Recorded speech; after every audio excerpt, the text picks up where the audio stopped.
అలాగే చాలామంది మాస్టర్స్‌కి రావాలంటే ఐఎల్టీఎస్ కంపల్సరీనా అని అయితే అడుగుతున్నారు. సో, ఐఎల్టీఎస్ మనకి మ్యాండేటరీ అయితే కాదు. ఎందుకంటే మనకి ఐఎల్టీఎస్‌తో పాటు టోఫెల్ అండ్ డ్యూయోలింగో అని చెప్పి ఇంకొక 2 ఇంగ్లీష్ ప్రొఫిషియన్సీ టెస్ట్స్ అయితే ఉంటాయి.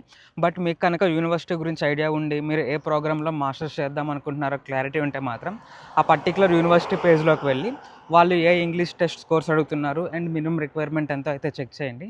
అండ్ ఇన్ కేస్ మీకు ఐడియా లేకపోతే మీరు ఐఎల్టీఎస్ అయితే తీసుకోవచ్చు. ఎందుకంటే మోస్ట్ ఆఫ్ ది యూనివర్సిటీస్ ఐఎల్టీఎస్‌ని అయితే యాక్సెప్ట్ చేస్తాయి.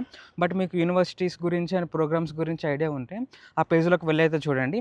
అండ్ అక్కడ మీకు డ్యూయోలింగో కనుక ఆ యూనివర్సిటీ యాక్సెప్ట్ చేస్తుంటే డ్యూయోలింగో అనేది మీకు ఫైనాన్షియల్‌గా చాలా బెటర్ ఆప్షన్ అయితే అవుతుంది.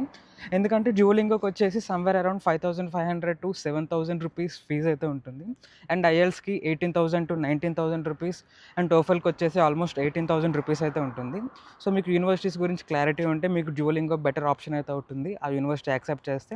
అండ్ లేదు అంటే మాత్రం సేఫ్ సైడ్ ఉండాలి అంటే మీరు ఐఎల్టీఎస్ అయితే రాయొచ్చు. ఎందుకంటే IELTS most of the universities అయితే యాక్సెప్ట్ చేస్తాయి. And yeah! That's it for this video.